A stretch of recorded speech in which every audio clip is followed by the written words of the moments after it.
எல்லாருக்கும் வணக்கங்க. இன்றைக்கி என்ன செய்யலான்னு பார்த்தீங்கன்னா, கத்திரிக்காய் உருளைக்கிழங்கு கடையல், கத்திரிக்காய் பஜ்ஜின்னு சொல்லுவோம்ல, அதாங்க. டிஃபனுக்கு எப்படி செய்யலான்னு பார்க்கலாம் வாங்க. அதுக்கு வந்து ஒரு 1/4 கிலோ கத்திரிக்காய் எடுத்திருக்கேன், 100 கிராம் உருளைக்கிழங்கு, ஒரு வெள்ளரி வெங்காயம், 4-5 பச்சை மிளகா, 3 வரமிளகா, இது எல்லாமே பொடிசாக கட் பண்ணி எல்லாத்தையும் குக்கரில் போட்டுக்கலாம்.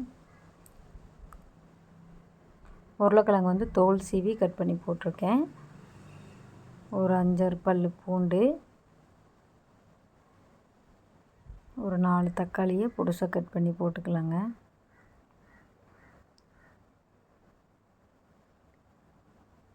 தேவையான அளவு உப்பு சேர்த்துக்கலாம். ஒரு 1/2 ஸ்பூன் மஞ்சள்தூள் போட்டுக்கலாம்.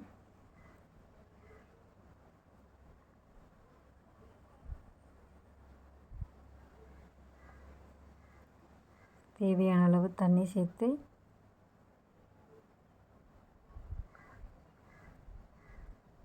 இப்போ தக்காளி வெங்காயத்தில் எல்லாமே தண்ணி இருக்கும், அதனால் தண்ணி வந்து ரொம்ப சேர்த்திட வேண்டாம். இப்போ காயெல்லாம் சேர்த்திருக்க 3/4 குக்கர் இருக்குதுன்னா ஒரு 1/2 குக்கர் வர அளவுக்கு மட்டும் தண்ணி ஊற்றினா போதும். ஒரு 3-4 விசில் விட்டுக்கலாங்க.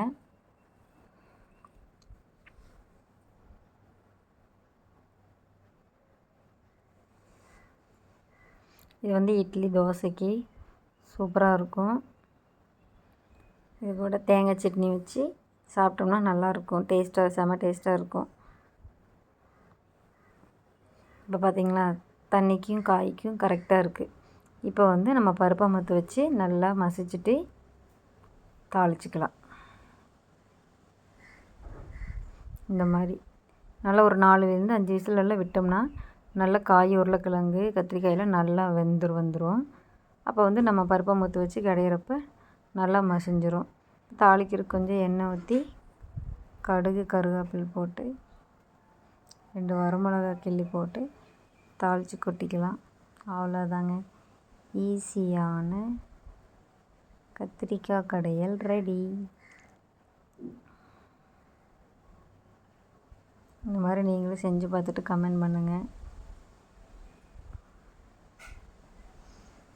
இட்லி செஞ்சுருக்கோம், இட்லிக்கு கத்திரிக்காய் பஜ்ஜி, தேங்காய் சட்னி.